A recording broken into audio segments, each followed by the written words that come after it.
Trump out to show Davos elite he knows best. U.S. President Donald Trump arrived in Switzerland this morning with a familiar message for the global elites gathered at the World Economic Forum: "You were wrong." A year ago, some Davos participants predicted Trump's protectionist rhetoric would lead to sluggish economic growth and lackluster stock market gains. It didn't, and the president isn't about to let that go unnoticed. He joins a large U.S. delegation that's already shaking things up. Treasury Secretary Steven Mnuchin sent the greenback tumbling yesterday when he said a weaker dollar isn't a concern and actually would be good for trade. Commerce Secretary Wilbur Ross said that the U.S. was already in a trade war, a day after Trump said it wasn't.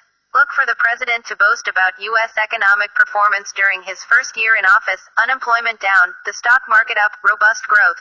But accomplishing the central goal of his visit will require a bit more nuance. Can the bombastic president, prone to going off script, convince the Davos audience in a major speech tomorrow that his populist, America First policies can coexist with globalism? Davos, Day 3, Theresa May is among today's main headliners.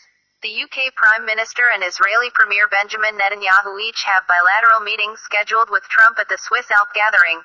Check our special hub page for all the latest news and features from the forum. Mueller moving quickly, U.S. Special Counsel Robert Mueller is moving faster than expected and appears to be wrapping up at least one key part of his investigation: whether Trump obstructed justice. The president told reporters during an impromptu session at the White House yesterday he's looking forward to speaking to Mueller under oath and suggested that may happen in 2 to 3 weeks. Path to citizenship. At the same briefing, Trump said he's open to giving young undocumented immigrants a 10 to 12-year path to citizenship in a deal with Congress, though an administration official later emphasized the idea is only a discussion point so far. Meanwhile, a group of mayors boycotted an infrastructure meeting with Trump to protest his hardline immigration policies. Middle East tensions. Yesterday it was Trump, today his Homeland Security advisor spoke out. Frustrations in Washington over Turkey's offensive against U.S.-backed Kurdish forces in northern Syria are coming to the boil. White House aide Tom Bossert warned of grave consequences from any Turkish miscalculation as growing tensions between the NATO allies push the Ankara government closer to Russia and Iran. China's investment pushback. The Chinese official who oversees $24 billion of state-owned corporate assets accused the Trump administration of discriminating against his country's investment plans. Xi Jinping made his plea for fair treatment in an interview with Bloomberg, even as a top Treasury official warned senators legislation is needed to bolster U.S. controls on foreign investment.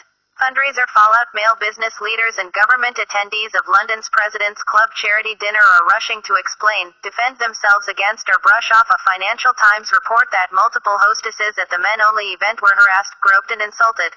Joe Mays and Kitty Donaldson look at the row. And finally, while Prime Minister Narendra Modi was in Davos pitching India as a global investment destination, just 80 kilometers from New Delhi in the village of Dhamaka, where many still cook over open fires, residents were worrying about a lack of jobs and their deepening debt trap. As Bibudita Pradhan and Vrishti Benawal report, the woes of the country's vast rural constituencies underscore the need for a boost in spending in Modi's February 1st budget, as he eyes national elections just under a year away.